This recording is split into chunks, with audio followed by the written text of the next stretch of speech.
Hello, everybody. Welcome to the second attempt at recording this video. Welcome to week 2. This is Daryl Malcolm, your course director, and we are going to work on Maya today. So we've had a few questions already, and I'm going to try to answer a few of those. So today we have 3 Erics, which is awesome. So let's go ahead and answer for, I believe, OG Eric. He is asking, can we use beveled edges or anything? And he's actually asked a few of them, like, can he go above and beyond, basically? And my answer is yes, absolutely. Make me proud. So, okay, and of course, Robert won't be able to hear me. Hold on one second.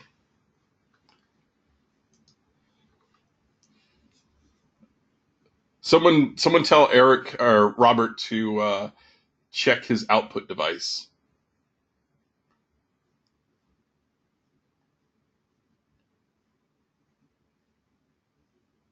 Okay, cool.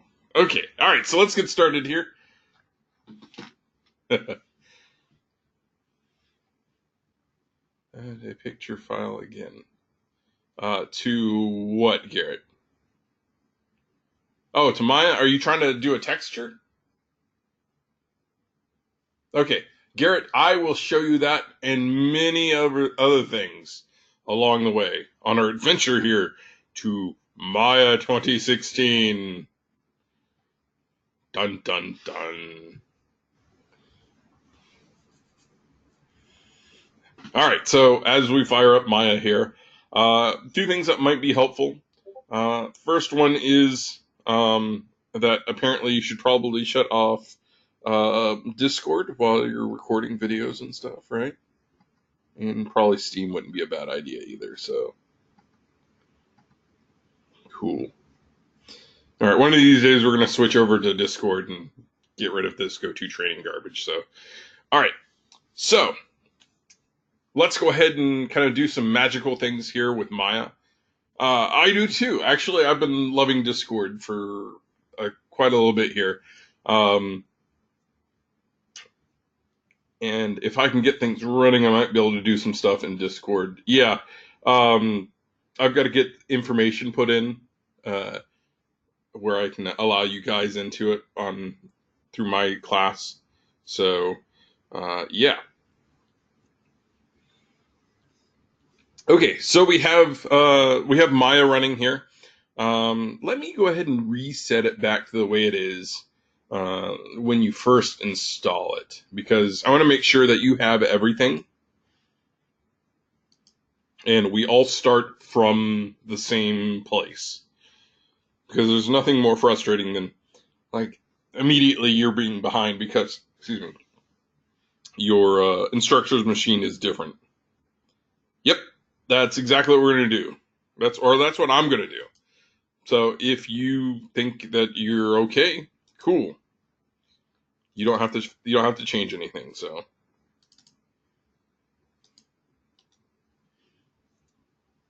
all right, and basically you go into your documents directory, Maya, and then 2016. You either delete the perfs folder or you just rename it. Either one of those is fine. So let me go ahead and start up here.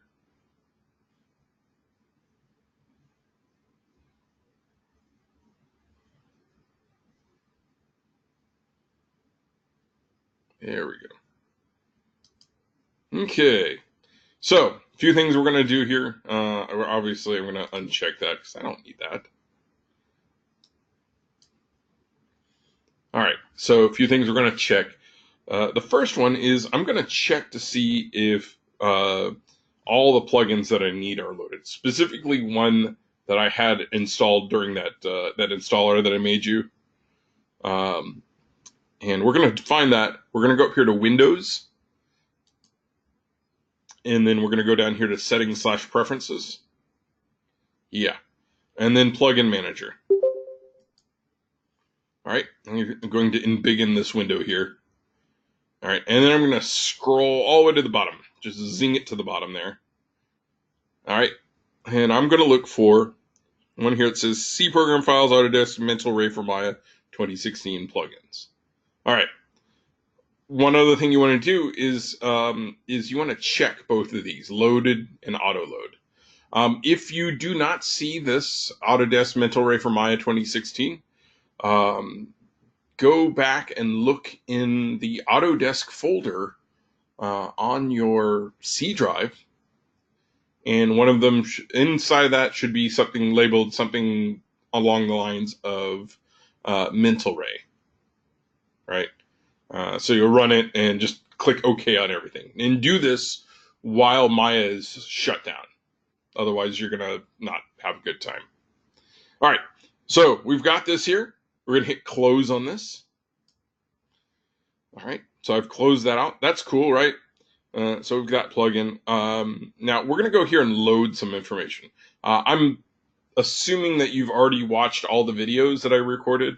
I took all that time to record the videos for you guys. So pretty much all this is in those videos, but I want to answer some questions if you have any and go over some stuff. So what we need to do is we need to add some more shelves here. All right, so I'm going to click the little gear icon. So I've done that, and I'm going to go down here to load shelf, second from the bottom. All right, click load shelf, and here are the ones that we need. Okay, so first one that we're going to need here is fur. So you see where it says shelf underscore fur.mel. All right, so we're going to click on that one, and then we're going to click open. Unfortunately, it'll allow us to select multiple at once. It's just evil that way. All right, so we've got fur in there. All right, next one we're going to do is we're going to go to the gear icon again, hit load shelf one more time, or another time. And so we're going to go down here to general, not admiral or colonel, general. Self underscore general. I know, it's a terrible joke. All right, so we'll choose general on there. We'll click open. Suddenly the chat is absolutely silent, right? Okay, so we've got that. And then we're going to do it again. Crickets, exactly. And then we're going to do this last time. We're going to hit load shelf.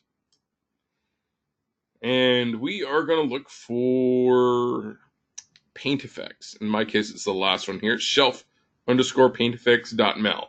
Ignore the ones that say .res in like, see how it says incloth.res.mel. Ignore those. You just want the one here. Just paint effects.mel. Okay, I'm going to hit open on that, and that's going to add the last one in that we need here. Cool? All right.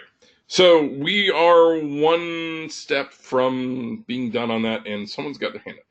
Aaron, how can I help you?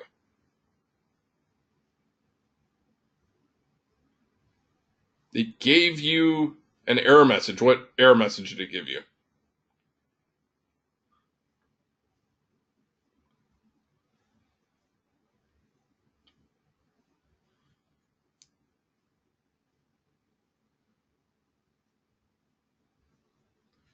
Oh, then don't worry. Yeah.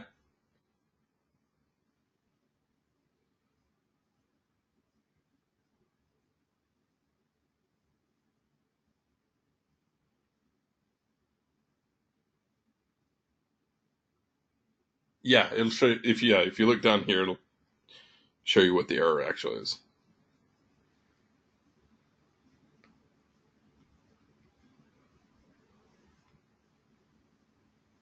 Or you can click on if you see a paint effects tab on the shelf.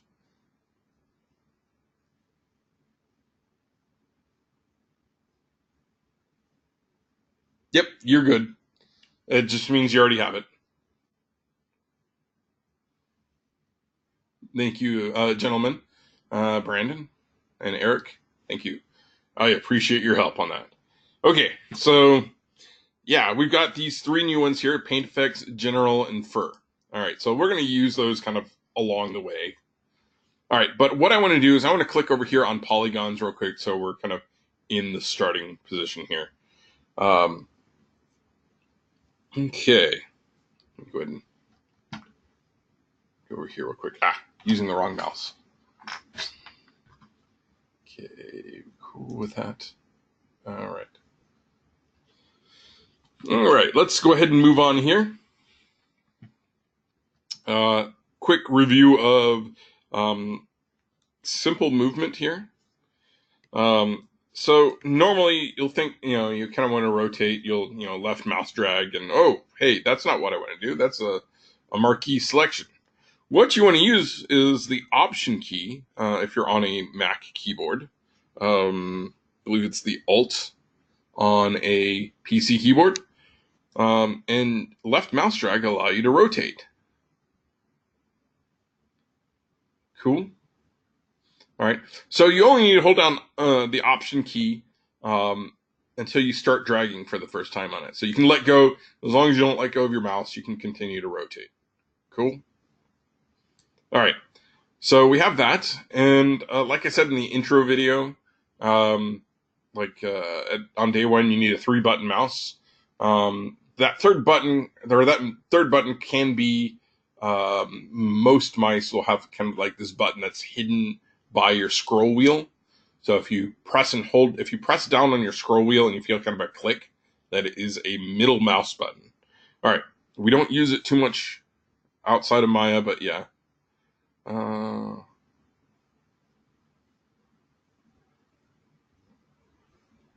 James, you should be on the Windows side for this.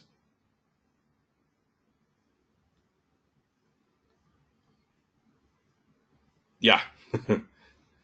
Okay, so Option middle mouse button allows you to kind of move across, up and down, truck and dolly, I think is what it's termed.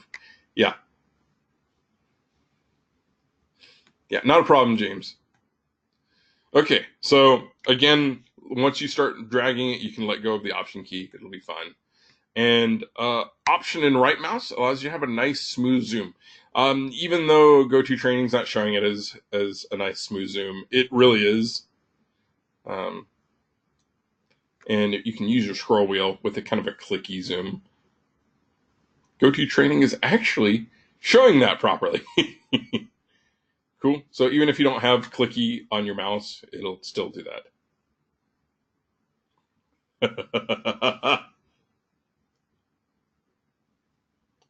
James, Boot Camp is the software that we use to dual boot your hardware, your Mac. You should have done that in week 1. That was one of the assignments. Eric, actually, no, it's not like a virtual machine.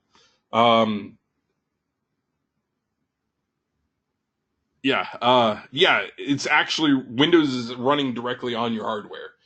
Mac OS is not in the background in that case. Yeah.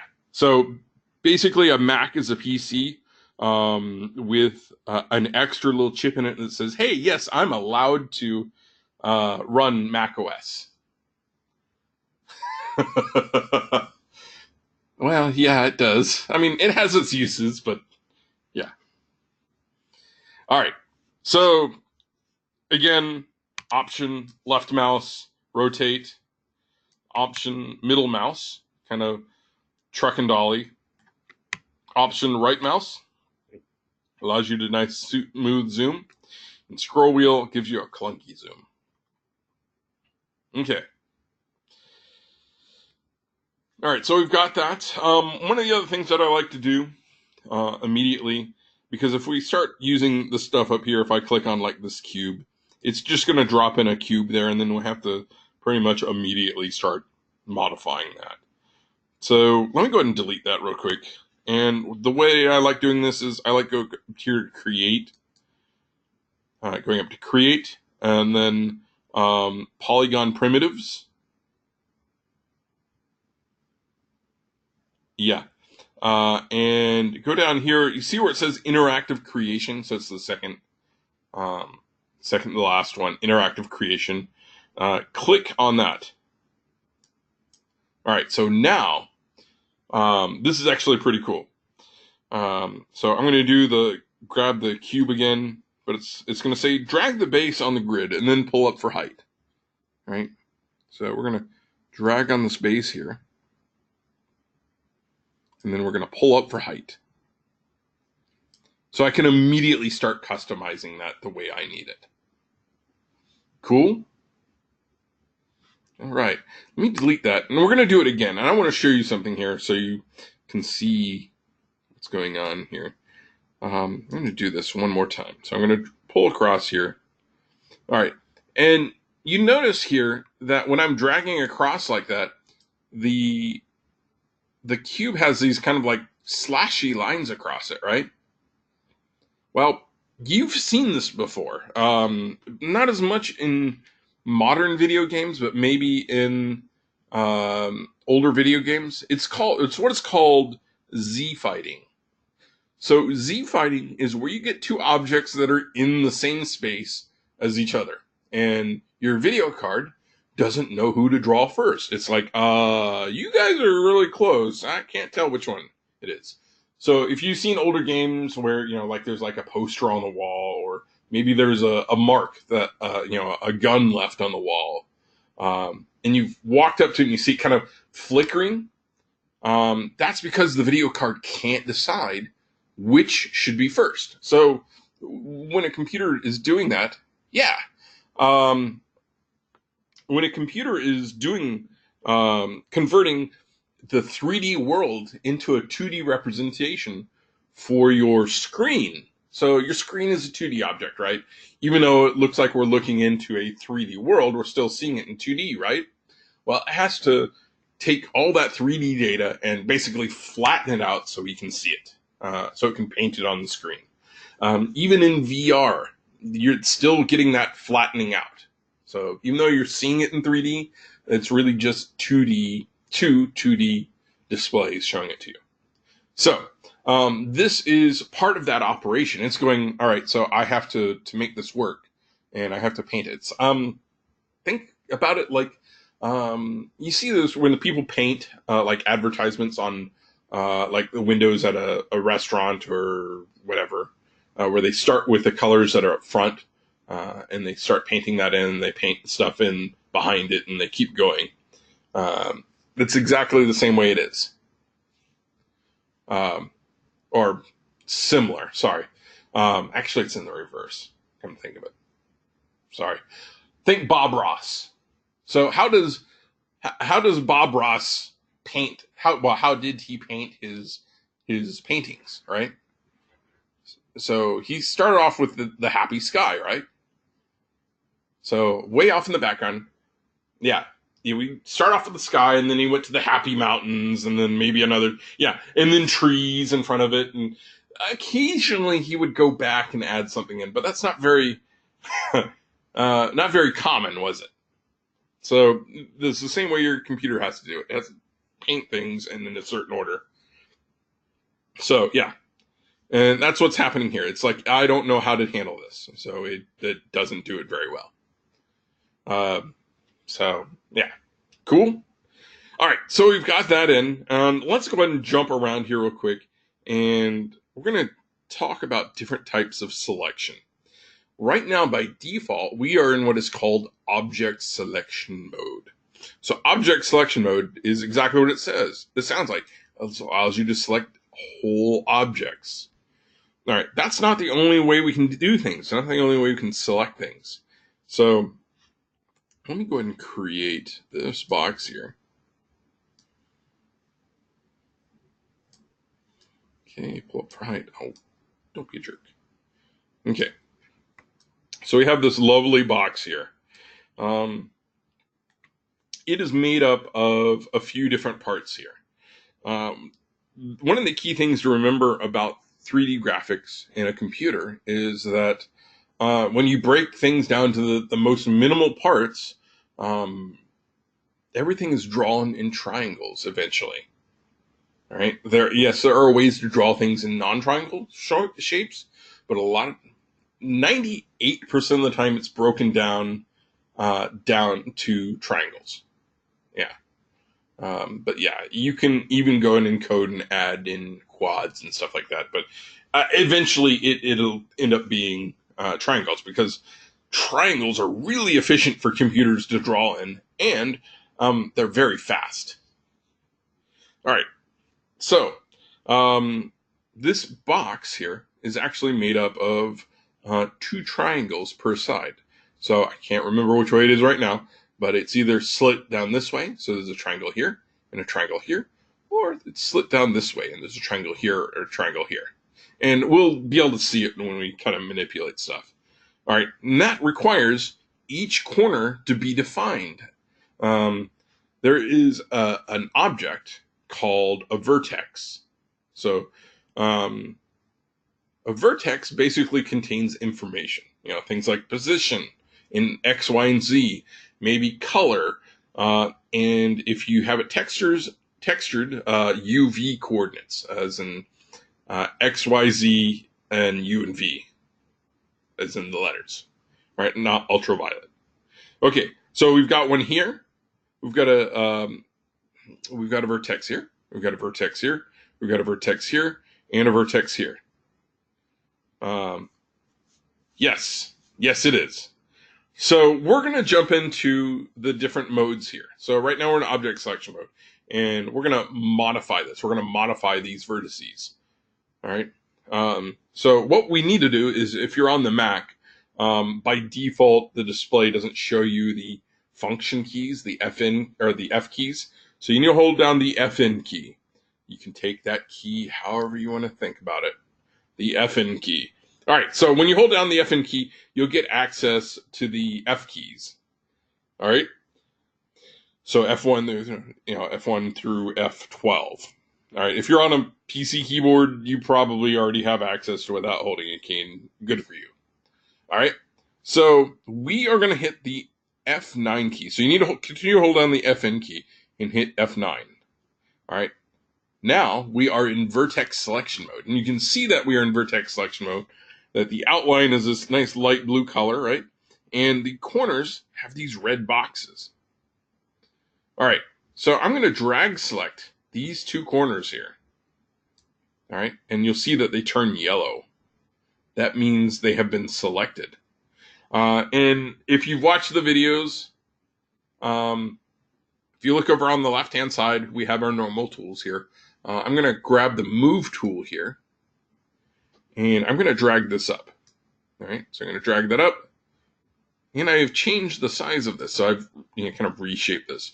So we've gone from a box to a 1980s apartment building, right? Okay.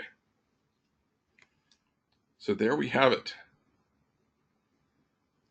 We can do it on single vertices as well. Only 64K, a gig of RAM? Next thing. Let's see. All right. So yeah, we can resize this here. In fact, look right here. You see this? You see how it's bent right there? In this case, I know this is a triangle here, and this is a triangle. So let me go ahead and select this. Let me redo that. So I'm going to undo this.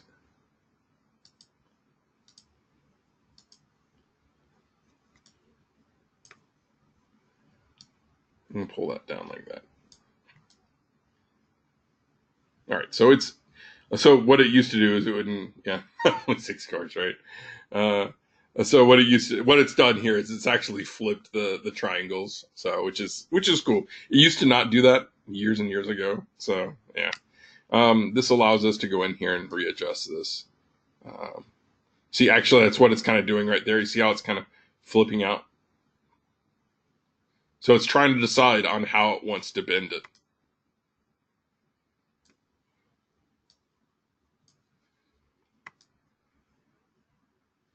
Cool. I don't know if you guys were seeing that, the popping back and forth between the two, but yeah, we can adjust all these values here, or all these vertices here. Cool. And we can make all kinds of different shapes and stuff like this. Looks like the top of a skyscraper or something, right? Okay. So this is vertex selection mode, and I'm going to undo these changes here because go back here. By the way, I guess we could. But I just undo's. Undo's are fun, because that kind of leads back to what else I want to show you guys. So one of the things that I like to do, since we have plenty of RAM on these machines, let's go ahead and go up here to Windows. All right, and then we're going to go down to Settings/Preferences. And then we're going to choose Preferences. So that's Windows, Settings/Preferences, and then Preferences. All right, I'm going to modify the size of this here. And I'm going to go down here and find Undo. Hey, look, there it is right there. Click on that. All right, so this is kind of default settings here. We can turn on and off Undo. So if you like, if you want to play Dark Souls mode of Maya, you can turn it off. I wouldn't, because yeah, that's evil. We could up our queue size. So right now we have a maximum of 50 undos. So if your mistake was at 51, sorry, you're out of luck. We could up that to any number one, but we could also hit infinite. I know we probably shouldn't, but it's for fun. So now we have an infinite queue. Well, as much RAM as we have. Yeah. So I'm going to hit save. Yes. All right. So we've done that. Or TFSM.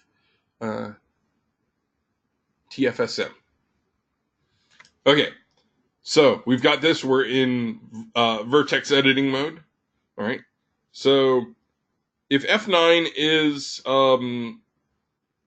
vertex selection mode, F8 is object selection mode. So we can go back to that if we want. So FN F8. So we're back in object selection mode. If you hit it again, you go into component selection mode. Hit it one more time to get you back to object selection mode. They're turning it. Yeah, I know. So F9 is vertex selection mode. F10 is edge selection mode. So if you can imagine the line connecting the two vertices together, that's what edge selection is. You can see that happening here. I'm just hovering my cursor over the edge so I can select that edge. And it's basically grabs the edge there and moves two vertices at once. Now, there are functions that use this. We're going to go over one of them. It puts us into it automatically. It's kind of a pain, though. One of the other things that you can do with it, though, is you can create new geometry out of that. So if you want to delete a face, and we'll talk about faces a little bit, you can rebuild it and do how you want. Okay, so that's edge selection mode. So FN F10 is edge selection mode. Now FN F11, that's FN F11, is face selection mode. So face selection mode, it's exactly what it sounds like. It's a face. So here's a face. Here's a face. Here's a face. And we can edit that. We can, move it and scale it. And we can rotate it. Now, be careful on the rotate, because things get a little weird if you go too far. So, yeah, we can rotate that. Cool.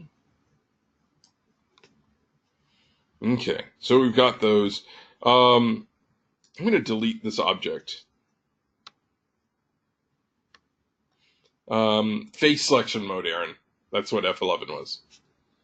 So that's what it is in right now. So we can literally select a face. Oh, well, was what we're in. So FN F11. So we can select faces themselves. Cool.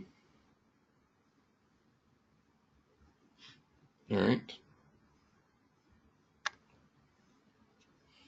Okay, let me go ahead and get rid of this object here. And we're going to jump into texturing real quick, because someone had a question before the Great Crash. Might have been one of the Erics, I don't know. So I'm going to create a cube here, and we're going to texture this. All right, so we're going to put an image on the outside of this, right? So it can save us a lot of work, things like that. All right, so there's some things that we want to deal with here. If you know how to do this, yes, I'm intentionally leaving something out to help you with troubleshooting later. All right.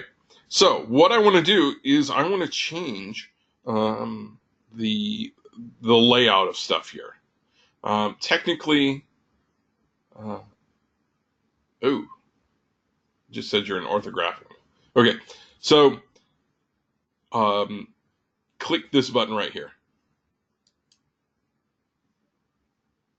Garrett. That should take you back over here, over on the left-hand side.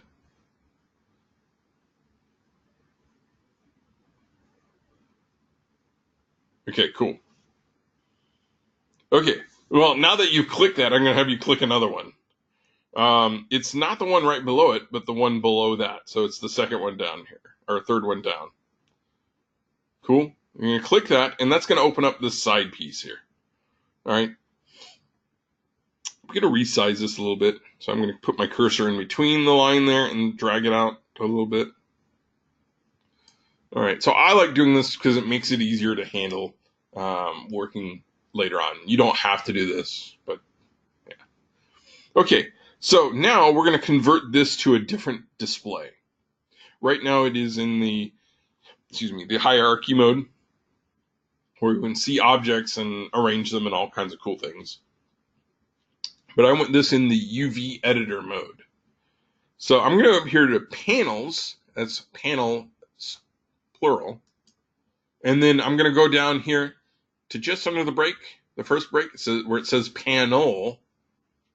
Yeah, I know.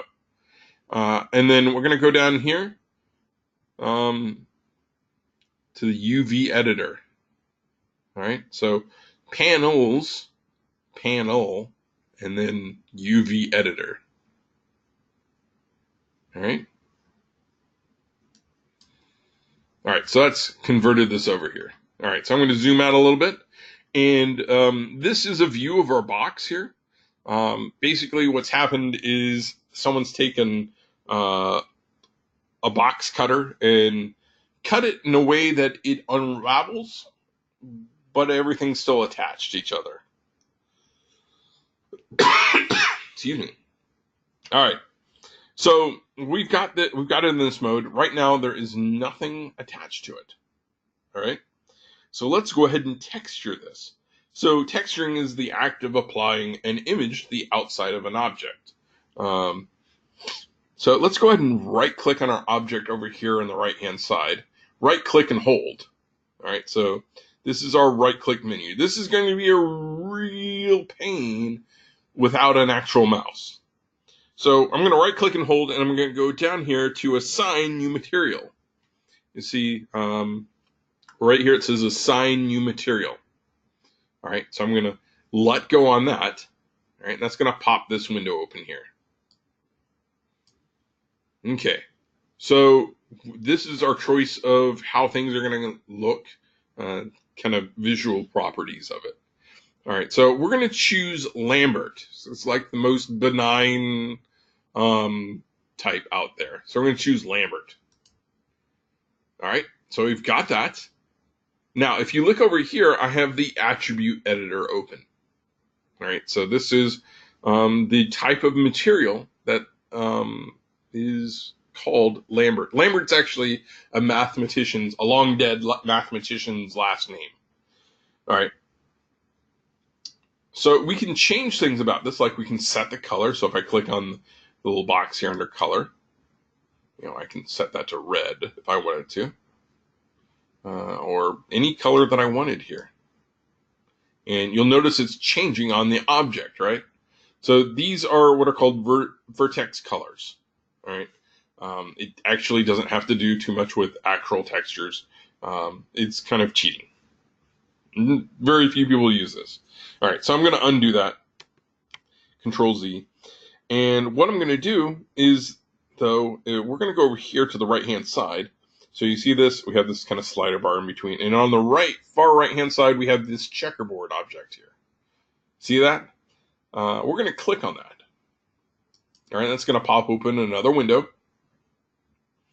All right, I'm going to resize this here. It's called Create Render Node. All right, and what we're going to do is we're going to go here to File. Please do not choose any of the other ones. Most of them are garbage. You're going to see, if we go down here, you're going to see wood. Please do not use this for wood. It's terrible. It's horrible. Absolutely do not use it. All right, so we're going to go up here to File. All right. Click. Garrett, can you hold on a few minutes? Because I'm going to have to go back to that again, because that's... it's not easy to undo what I just did. Okay. So we're going to go here. It says image name. So this is looking for the file that we were working on.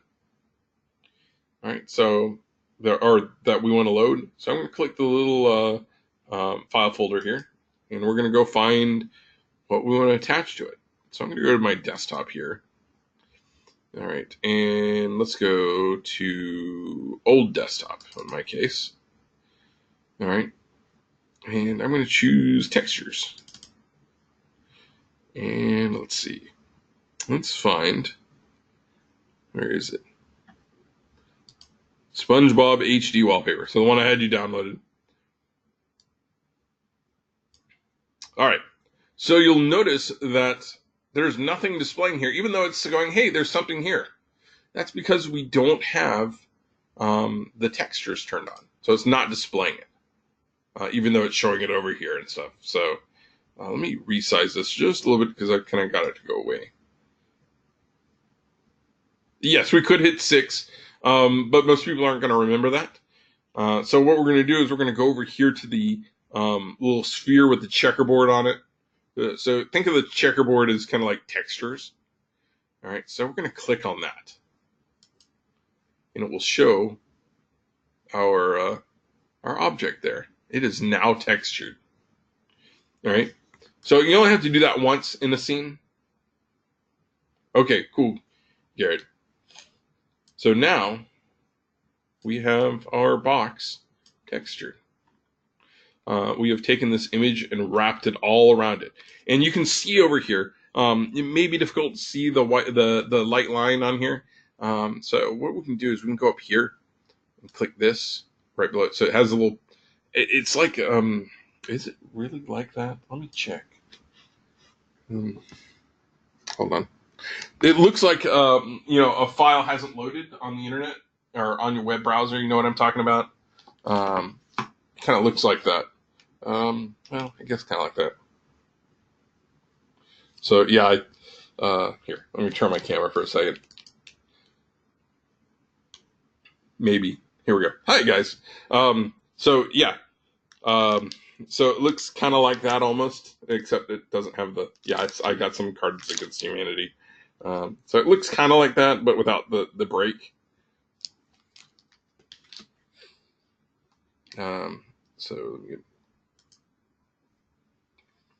So we're going to click this one here, the one below it, because we want to kind of fade it out a little bit so it's easier to see. Oh, I went up here to the sphere and hit the checkerboarded sphere and click that to turn on textures. All right, so now that we have that, you can actually see the layout of this here. And what's happening is you'll notice like his eyes are just in one box here, and you'll see the eyes right here, and they're upside down. That's how it's kind of folded over.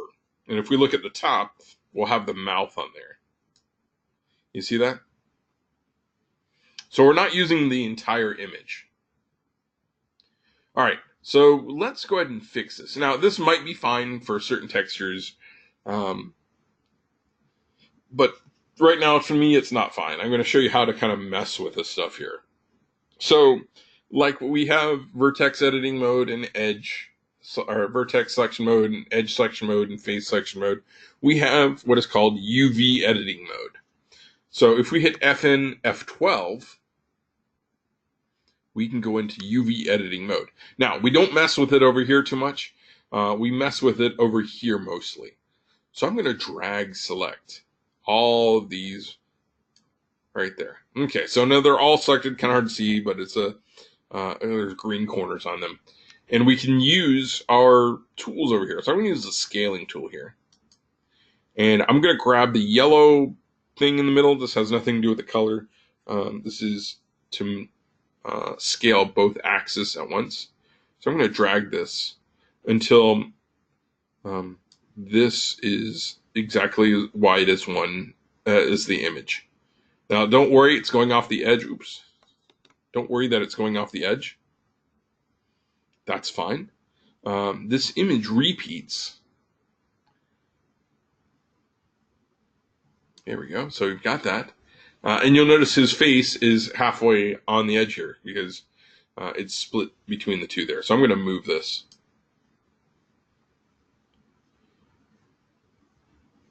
No, it's not seamless. Yeah, sorry. So we're going to put it right there in the center. Cool. And now we have a SpongeBob face per side, per face. And one of them is upside down. Cool. All right. So I can tell you which one it is. It's this one right here. This is the one that's upside down. And I can confirm it if I go into face selection mode. Watch this. So FN F11. And I click on this face here. See, that's the face that is upside down. All right. So let's say we want to turn it upside down or turn it right side up. So one of the ways we can do this, now someone else who's better at Maya could probably tell you. And there's probably a better way to do it, but this is how I know how to do it. All right, so what I'm going to do is I'm going to go over here where it looks like, you're about to be a victim of, some backwater, organ harvesting experience. So I'm going to click the knife icon here. So I'm going to click on that. And what I'm going to do is I got to separate this box or this face from the rest of them because hold on, if I go here real quick and I try to for example select this vertice here, all right, FN F12 back to vertex editing mode or UV editing mode. So if I try to select this corner here, we got a problem. So I've got it selected, and if I move it, yeah, it's all welded together. Let me go ahead and turn that a little bit. You'll notice it's moving multiple parts at once, right? Yes, Eric is correct. It is still welded together. So we need to undo that. So thus the black market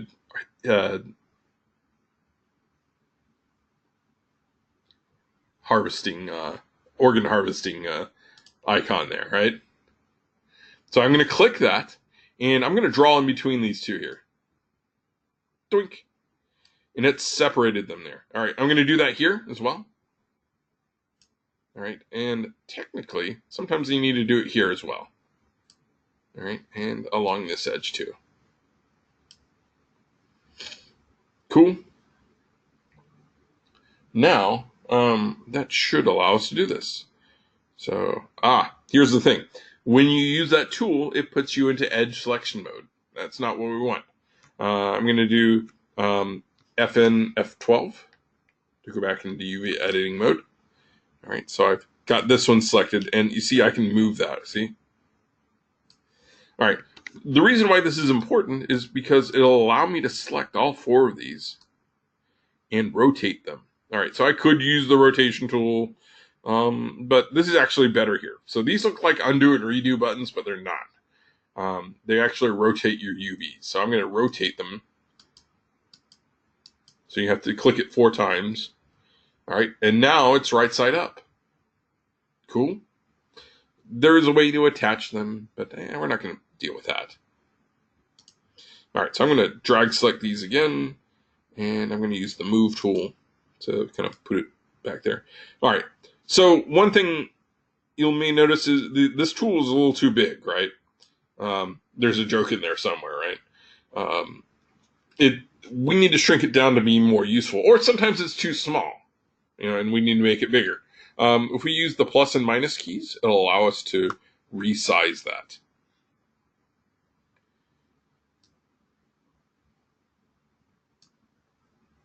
All right, so drag, select that.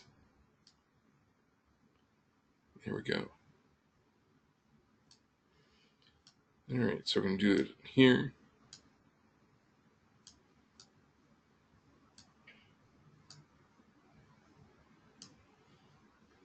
Cool. And now we have that. You can go in and mess with that all you want. I'm not gonna go in there. Just gonna save time. That's what all those videos we have doing are there for. Okay, so we've got that, and we can now it's all right side up. Hopefully, this gives you an appreciation for people who do modeling and texturing, because it's no, I do not expect clean UVs, Eric. This is just temporary programmer / designer art. Thus why there's only basically 2 days worth of content uh, on this. This is just a mini get used to everything, be able to do something besides just opening like example images and stuff like that. So if you're more interested in that, game art might be your venue, I guess. I don't know. Not a problem.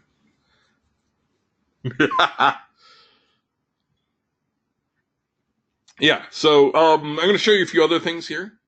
Let's go ahead and put ourselves back into the regular mode.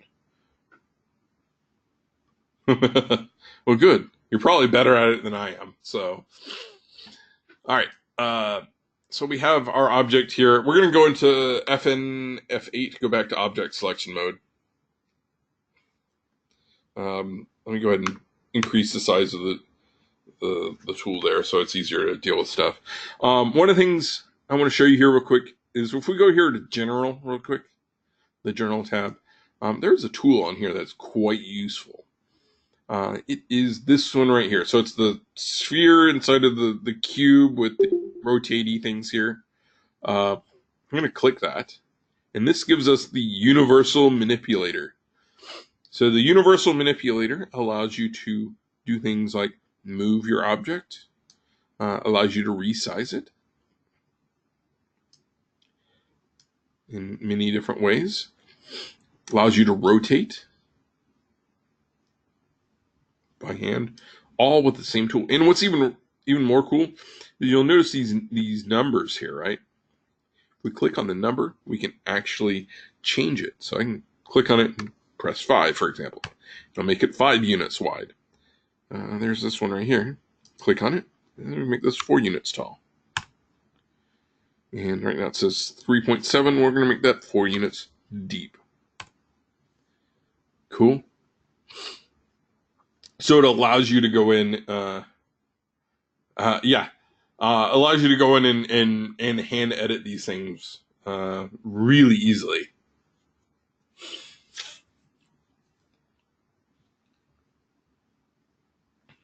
All right, so we're going to have a game designer / art game art family. Nice. You guys gonna have a kid that's like a programmer or something?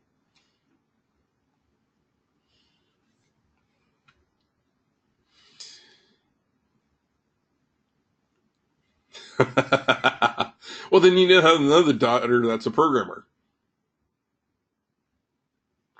Or get your daughter programming and she can be a technical artist.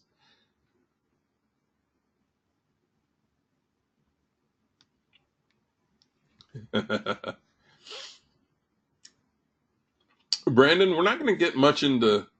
Brandon, we're not going to get much into programming on this. You'll get a little bit of scripting, kind of programming thing, but yeah, game design is not programming.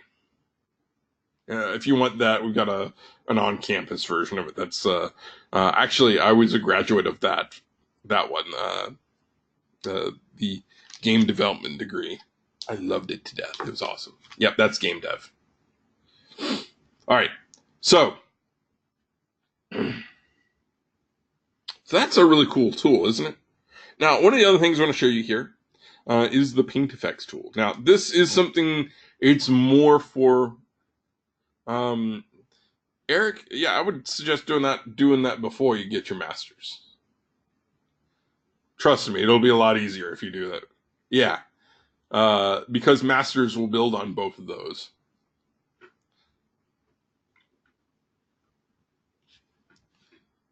All right, so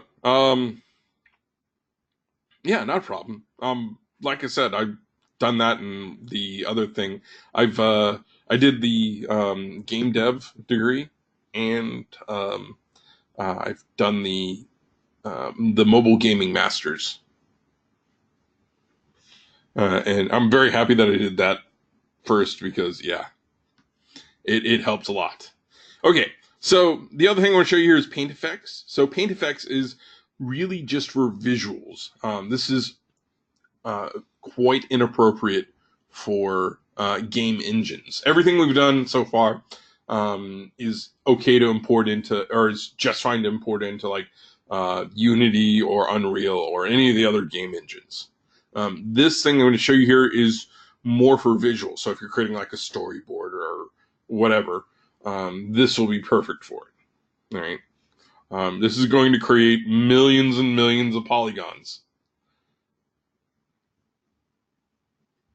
Cool. Yeah.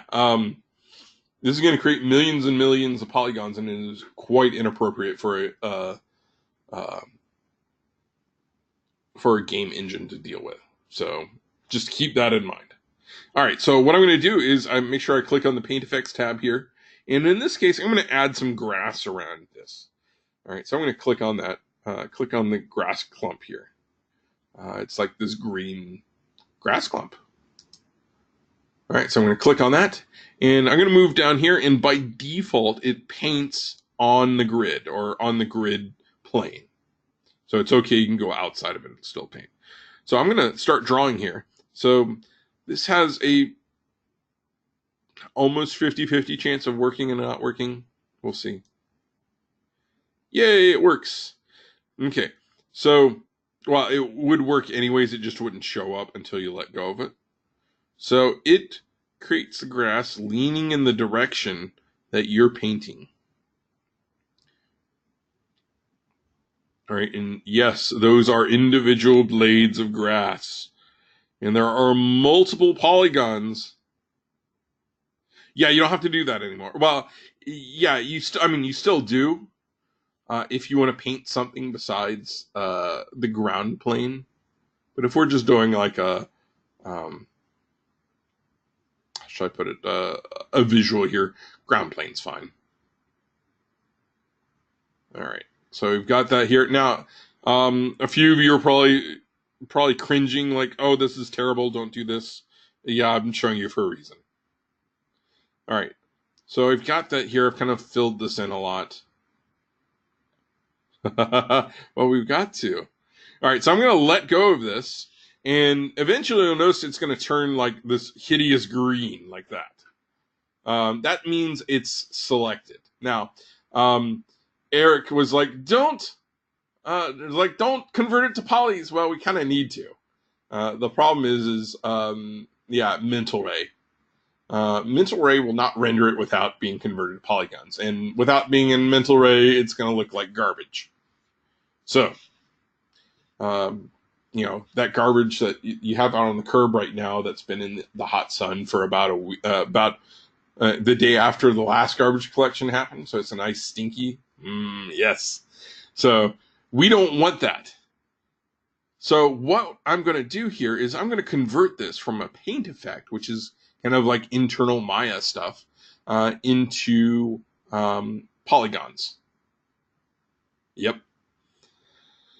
So now, the first time I'm going to do this, I'm going to show you the wrong way of doing it. So I'm going to click on this right here. So it says it's the paintbrush with the orange tube thing here. So I'm going to click on that. All right, so that's going to convert some of this to paint effects or to polygons. And you'll notice, hey, it's just that outline block there, right? Where did the rest of it go? Well, by default, there is I want to say 100,000 face limit on the grass. Yes, just this is 100,000 faces. Yeah, so that's terrible, isn't it? It's atrocious. So what's happened is it's gotten nope, it noped out to the rest of it. It's like, we're not going to do that. So what I'm going to do is I'm going to undo this, hit Control Z to bring back my grass, and we are going to start testing your video card. All right. So first thing we need to do is we need to go up here and remove that limit. So we're going to go up here to modify. And then we're going to go down to convert, right? And then we're going to choose paint effects to polygons. We're actually going to click on that here. We're actually going to hit the box next to it. So the box represents like settings. So I'm going to click on that. And that's going to open up the convert paint effects to polygons window here. And right now, you notice this is poly limit, 100,000 polys. We don't want that. We're just going to set this all the way down to 0. By doing that, we say, hey, there is no limit. All right, and I'm going to hit the convert button down here. And it's going to convert all those and set our current limit to nothing. More than likely, you're not going to crash. I mean, it would be a good idea to save, but yeah. Okay, so that's actually done. So let me go ahead and, well, I was going to say you're going to draw more. There is a limit at which you can do. It will kind of poop out after a while. So don't try to do it all at once. It's just the way it is. And this actually looks pretty nice. This grass is actually pretty nice. Let me add in a light here real quick.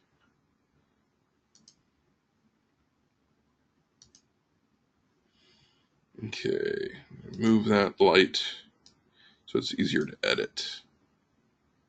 All right, again, if you have questions on some of this, either ask now or look at the videos. Garrett, I'm guessing you came in late, maybe? Or was yours the one that was having issues? Yeah, so you might have to go back and reset your settings and try it again. Wait, you can't find paint effects at all?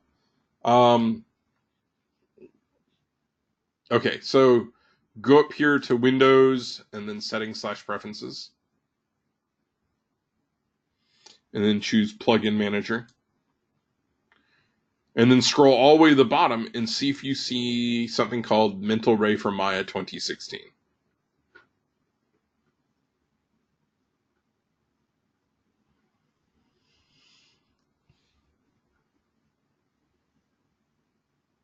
Okay, so Garrett, I'm guessing your installation didn't go exactly the way I was showing on the videos. So more than likely your Mental Ray did not get installed properly. And it also sometimes just doesn't go like it should anyway. So what you'll need to do is you'll need to close out Maya. And if you did it the right way, you should have an Autodesk folder on the root of your C drive. Right? And in there, you'll see two things. One of them is the Maya install, and the other one will be the Mental Ray install. So you'll just run that while Maya is closed out, and it should install that plugin for you. All right. Well, for now, don't worry about it. Just come back to it when you get a chance. So I'm putting this lighting in here, and I'm going to add. I'm going to turn on lights and shadows. And I'm going to put it in screen spacing and bit occlusion because it looks pretty cool. All right. So now I'm going to go render this. So first thing I'm going to do is I'm going to hit the Open Render View button here. I do this for you guys for the first time so you don't freak out and think it's gonna freeze. But once you get used to it, you can skip this button press. And then we're gonna hit this kind of clapboard here, and we're gonna render. Well, actually, before we do that, I'm gonna switch it over from Maya software to Mental Ray. Whoops. We'll try it again. We'll try it just in case. Yes, it looks happy. Okay. There we go. We have a nice an image there, right? This is actually pretty low resolution. This is actually just barely qualifies as HD. It's like it's 540p, 540 progressive. Yeah. So we can bump that up if we want. So we can do that here with the clapboard with the gear icon. If we click on that, I'm going to resize this here real quick. I'm going to scroll down, and we're going to find here it says presets HD 540. Yeah, that's just barely above standard definition. I'm going to click on that, and I'm going to choose, screw it, 4K square, why not, right? I don't have a specific resolution that you have to use. It's up to you. You can use the 540, that's fine. But if you want to look at it and have a nice pretty view, you'll probably want to bump that up. Yeah. Also, be advised when you do bump it up, it will take longer to render. So if you're like cutting it at the last minute, which you shouldn't, yeah, it can take a while. So you probably don't want to render at 4K if it's like 11:30 on Sunday night, right? So, although you shouldn't be doing your work at that time, you should be doing it now, right? So you notice how it's kind of drawing along the way.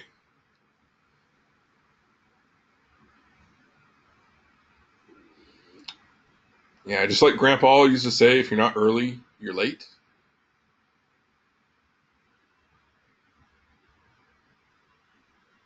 Those are buckets.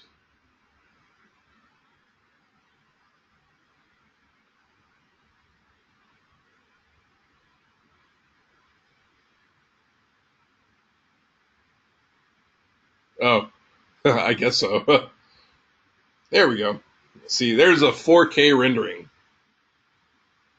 and you might hear my fan spinning up on my laptop. That grass looks actually halfway decent, doesn't it? It's kind of washed out on the on what I'm seeing on the other screen, but on mine it's actually looks pretty nice. That's because I turned on all the lighting, and the high resolution, and ambient shadows and ambient occlusion. Um, well, I'm actually looking at it right now. So I have my normal display on my laptop. I'm running my my desktop is showing me what you guys are seeing, and it's quite a difference. You know, the one on my computer's display or my laptop's display looks like a well watered grass, like it's just been watered, and on my computer or my desktop, it looks like it was watered maybe this morning, and it's like 3 p.m. on a really hot day here in Florida. So for some of you, that's not going to mean much, but yeah.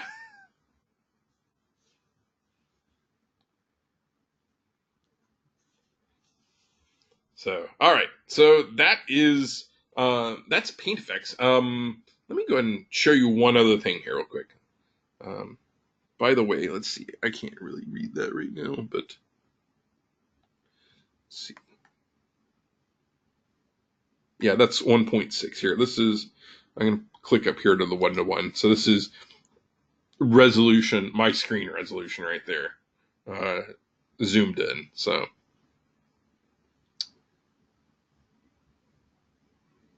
yeah, my dash cam decided to shut down. It was so hot in the car.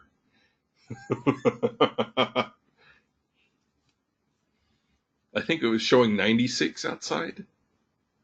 But in the car, it was so hot, the dash cam's like, nah, no, we're not running. All right. So I'm going to jump out of here real quick, out of the render view. Actually, before I do, I'm going to switch this over here real quick to, I'm going to dump it down to 1080p, or yeah, 1080.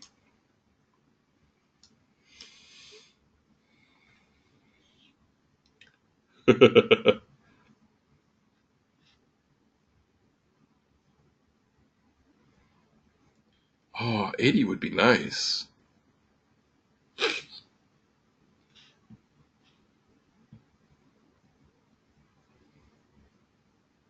Yeah, but it's like there's no, humidity in Arizona though. Here it's like 90 something and then like 110% humidity, it feels like. All right. So, one of the other things I want to show you here, um, oh, it's always humid here. So one of the things I want to show you here, you'll notice that we have this clapboard here, this plain one here. This one is automatic, just it'll open that window and start rendering. But here's the thing, when you do that, you'll notice it looks like the program's frozen, right? It hasn't. What's happening is that it opened the window and immediately started rendering. This is the I don't care. Yeah, it's stuck till it's done. What's happened is it's saying, well, it's not following the rules that Windows lays out. So Windows says, okay, every once in a while, a few times a second, you need to redraw your user interface. Well, Maya was ignoring that and just saying, okay, just open the window and start rendering. I don't care about the rest of it at this point. So that's why it looked like that. Brandon, that's not by changing the file type. I'm going to show you something here on that. Give me just a second here. I was actually getting right to that. So we've rendered this here.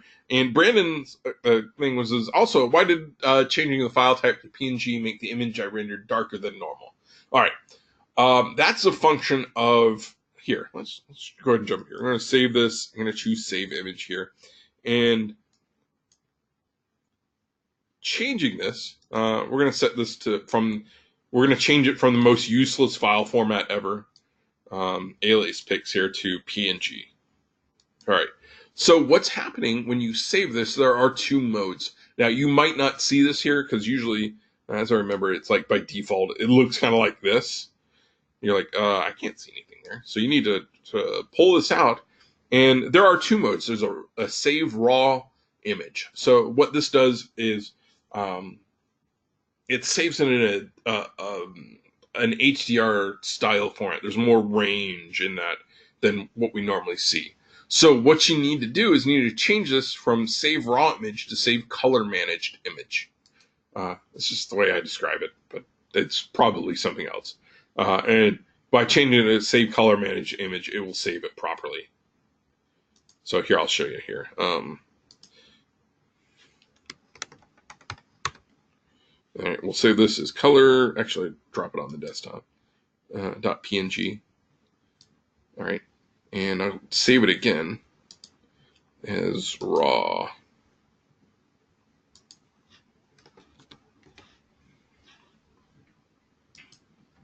Okay, so I've saved those two files here. So here's the raw one. It looks kind of dark, right? Darkish. And here's the color managed image right there. Yes, I believe it does. Yeah, I think it does. Don't quote me on it, but I think it does. I'm pretty sure it does.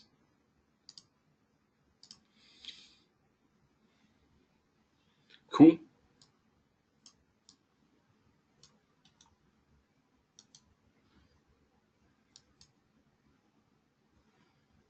No, yeah, Brandon, I'm just going to tell you, Don't feel bad about it. I didn't notice that for like 4 months. I'm like, why are my images always coming out? Oh, Eric, I just saw the 111 degree temperatures. Ouch. Uh,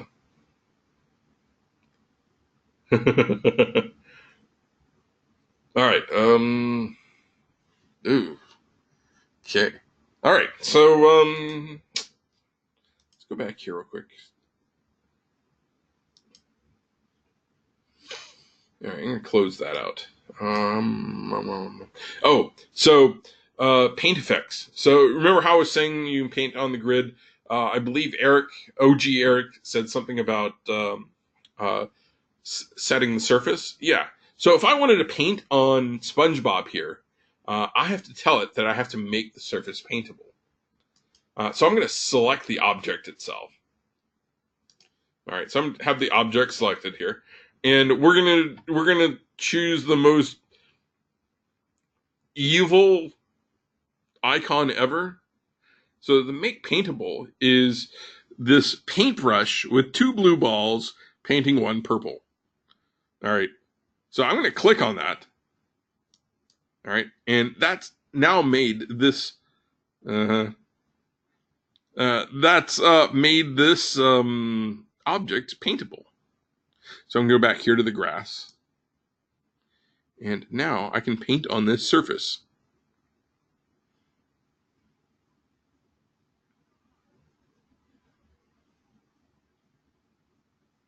Cool. And I can paint on this one down here too.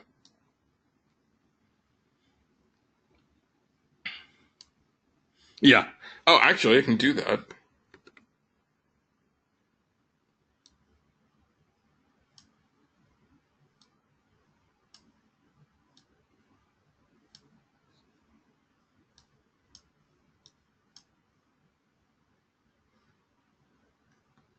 Now I need to select all of those. By the way, you can go over here and you can select all of these. Now they're all selected. And now I can actually hit this button because it is the settings have been modified where there's no limit. So I've selected that there. All right, so now if we render this,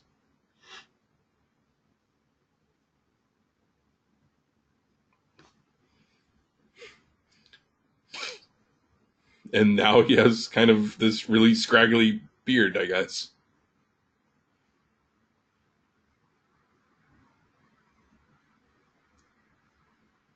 Chin grass. Cool. Okay, so other things here that we can use paint effects for. Um, if we click the cup with the butterfly coming out of it, this allows us to to mess with other things, um, other paint effects. Like right now, we have things like we have a meat brush. Like we can paint. Yeah. Oh, it's probably because it's not paintable. All right. Well, I'll paint this on him.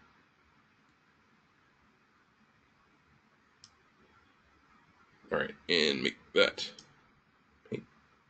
Now he has a ring of meat on his head.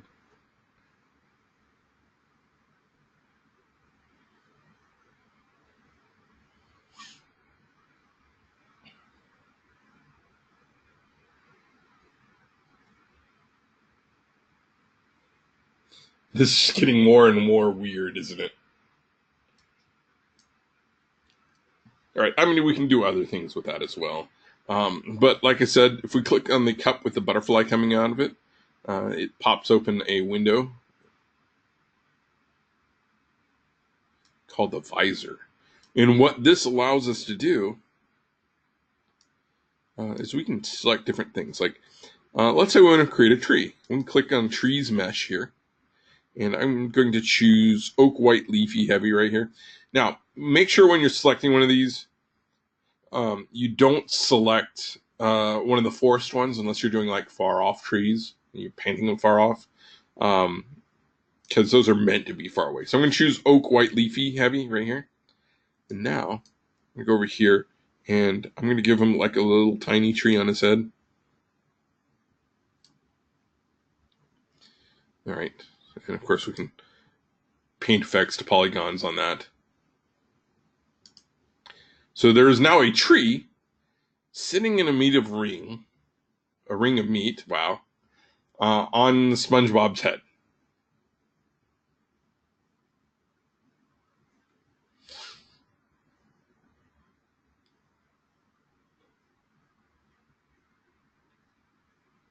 Weird, huh?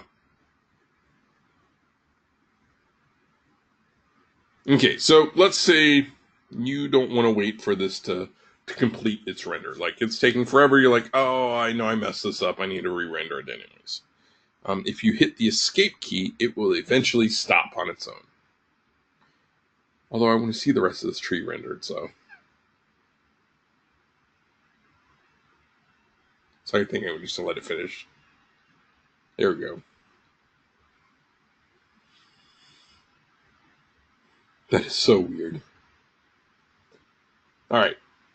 So the next thing I want to show you here, you notice how when we painted that, it was kind of too small.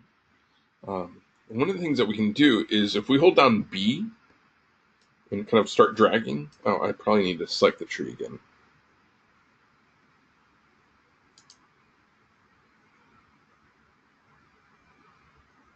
Trees mesh, heavy. All right, and you'll notice that there should be a ring there somewhere. Okay, so apparently it's being stupid.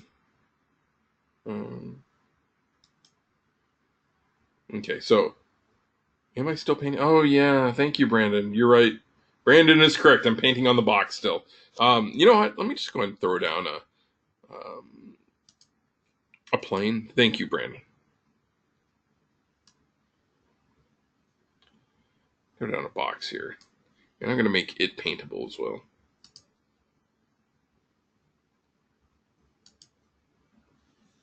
All right, let's try that. Okay.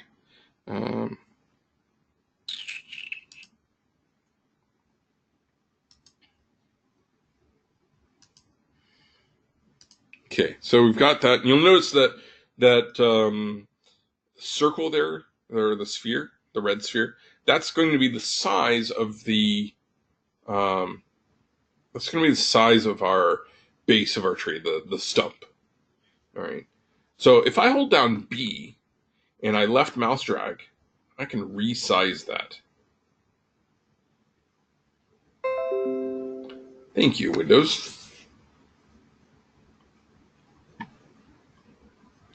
All right, and now I know it looks like garbage right now, but if I hit paint effects to polygons, it'll look a little bit better. And then when I render it, it'll look even better. Actually, one of the things I want to do here, I'm not going to do that. I'm going to click on the view here. So you'll see our original view here, right? I don't need to re-render everything. And this is particularly useful if you're just testing stuff. So I'm going to hit the render region. And I'm going to choose, because I forgot to drag select it, it's going to render the whole thing. It's been a long day, guys. So it's going to render the whole thing. But what I'm trying to get at is you can drag select the area that you want to re-render, and you hit that button, and it'll just render that area. So if you're just tweaking an image, you can do that.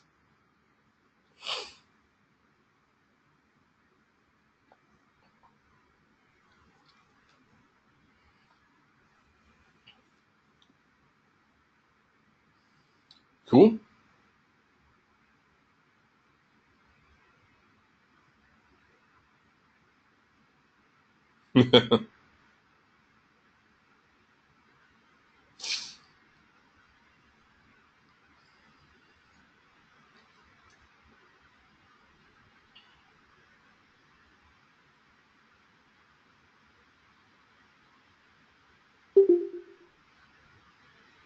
We lost Aaron. No.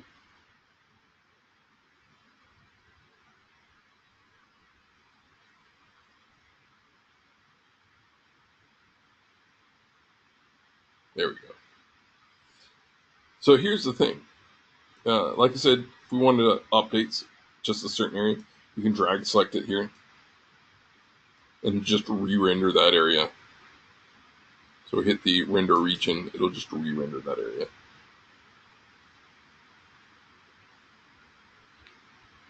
Cool. Select that region, hit re-render. It's going to look the same, but yeah, it's really helpful.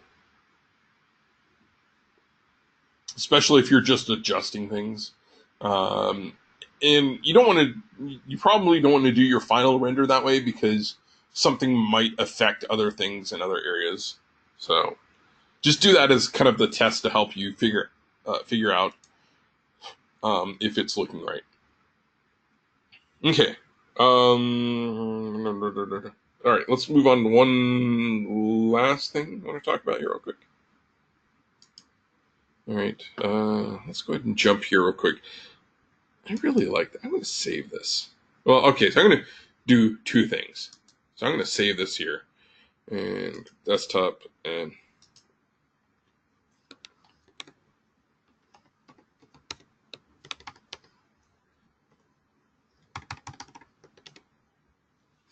it's Sponge Dude.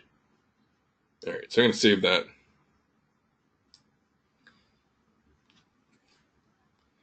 All right.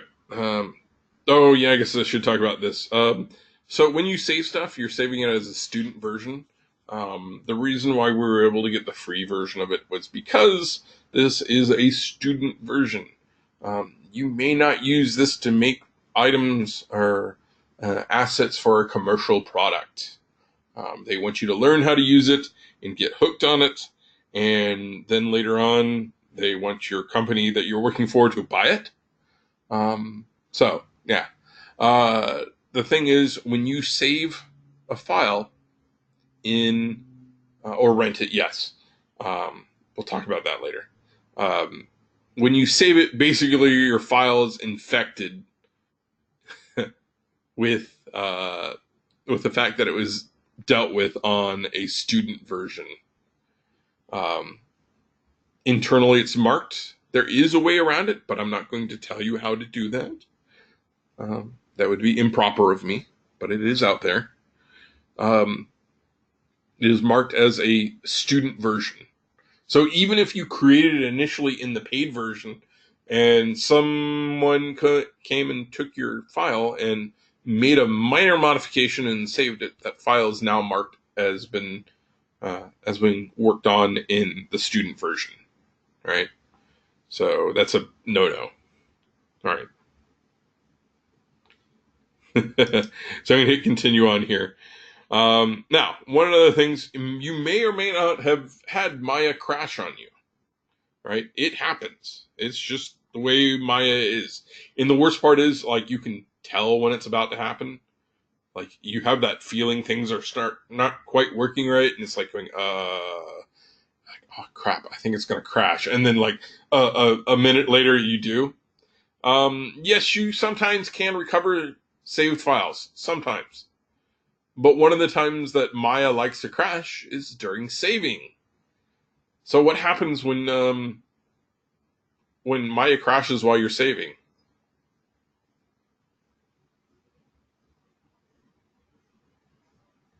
Well, yeah.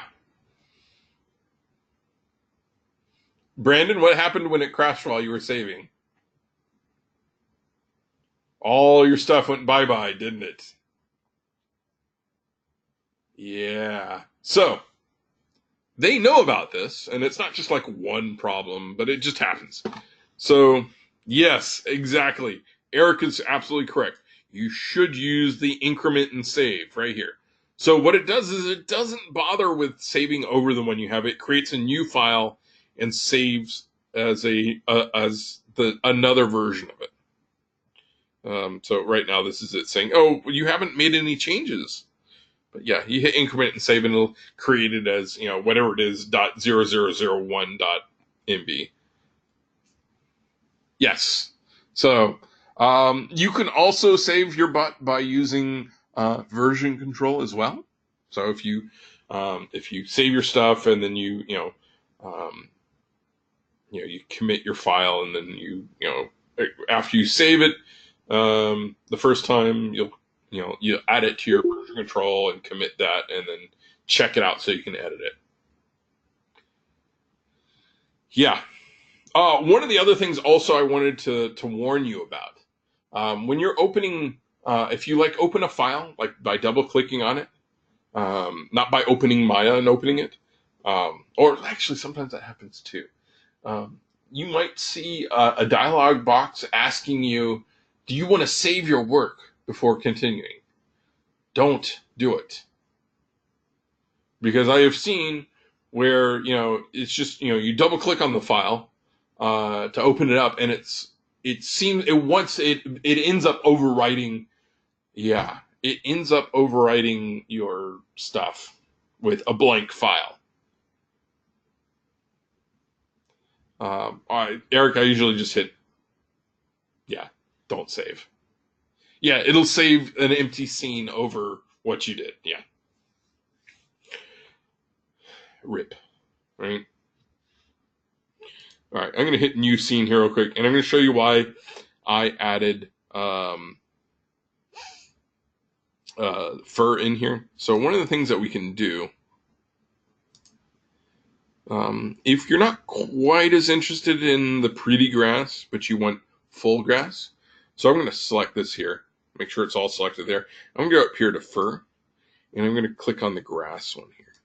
All right, and that will kind of give us a grass that's okay. Right now you don't see anything. It's there. So let me render this real quick. All right, so it looks kind of crappy. Let me go ahead and switch this over to Mental Ray as well and re-render that. It's not going to help much, but well, maybe a little bit. But it's still it looks like my front yard. So a little thin, needs some help. So what I'm going to do is I'm going to take this, and while this attribute editor is still open, the density is set at 10,000. Let's set it at 100,000. Throw a 0 on there, and we'll re-render that.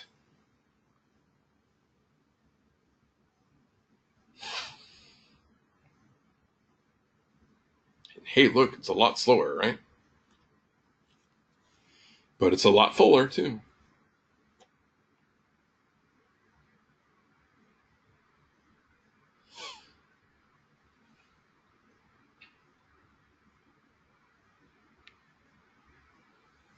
Cool. Let me turn on, let's see, lighting, textures, and shadows, and screen space ambient occlusion. I just went here to the density and just added a 0 to that. That's literally all I did. Yeah, it's not a problem.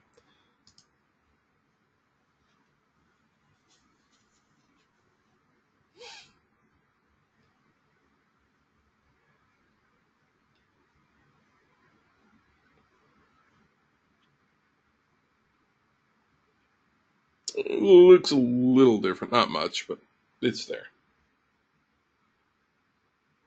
Cool.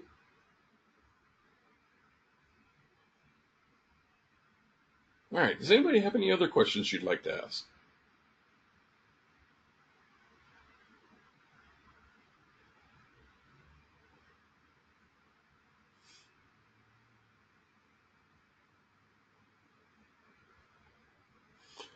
Garrett, unfortunately, I'm going to have to end it fairly soon. I'm running out of hard drive space.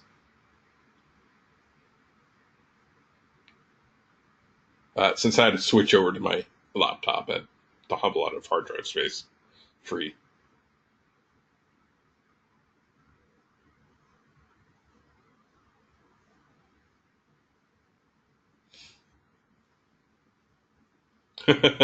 Well, I mean, I could, but I do have one, but I wasn't able to grab it and hook it up.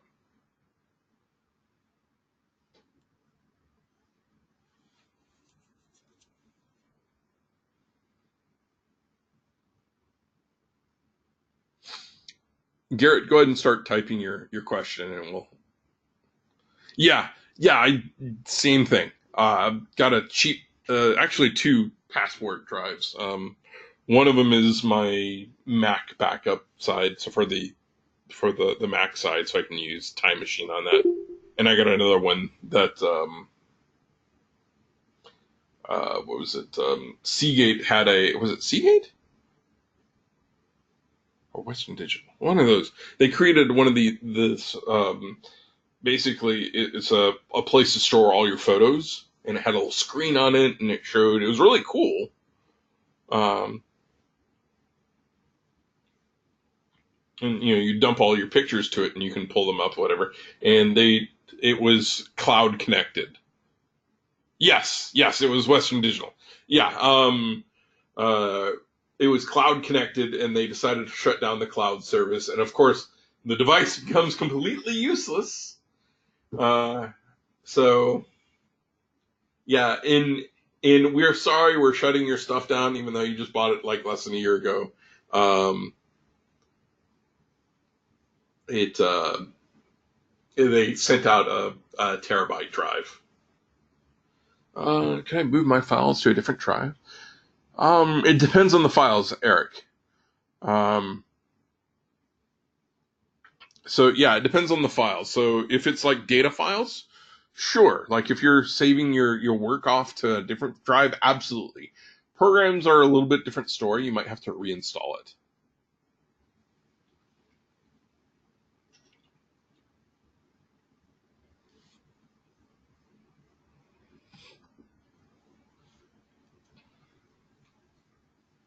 So yeah. I just like I said, I didn't have a chance to pull it over there since I had to surprise. What's Twine 2? Well, Twine 2 is the is a basically a tool that allows you to create multi-path stories. So that's what we're using also this week. So if you go watch the lecture on that, it'll tell you a little bit. Um, Garrett, what is it giving you an error? Garrett, let me give me a second on that. Um, so Sierra, yeah, it allows you to do to create multi-path stories, so you can click and like a. If you ever read Choose Your Adventure stories, yeah, exactly. That's exactly what it is, Eric. Um, that might work, Jeff. Yeah, it'll allow you to sit down and test your stories. It's really cool. Um, yeah, Garrett, try right clicking on it. Try running run as administrator, and you do have Maya closed, right? Like completely closed.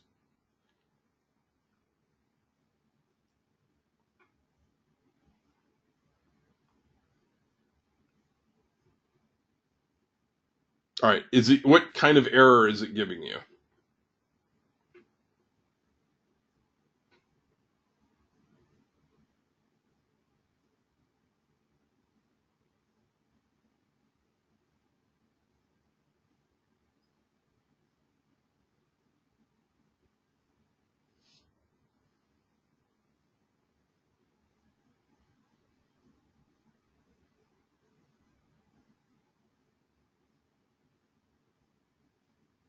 No, no. So you don't run the Maya installer. There's should be another installer there.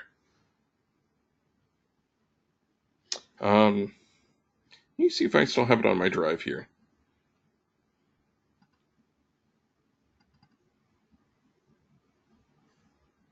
So go into Autodesk.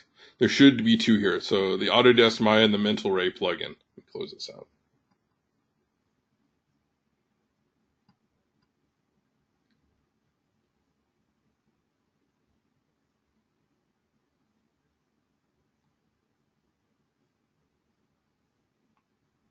Just go in here and run the Mental Ray plugin or either one.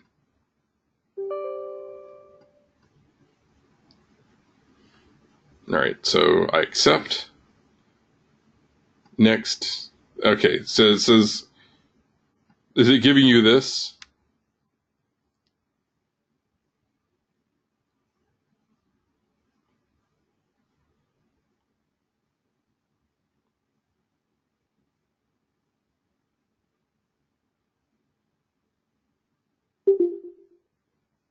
Maybe I'm not understanding Garrett. Okay, then it should be there. So yeah, reopen Maya. Yeah, that's fine. Reopen Maya.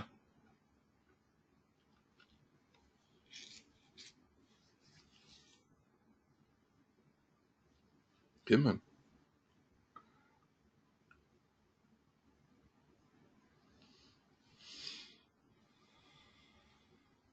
All right, go to Windows, Settings/Preferences, and then Plugin Manager. Let's check one more time. All right, and then we're going to scroll all the way to the bottom and see if you see the program files, Autodesk Mental Ray for Maya 2016 plugins there.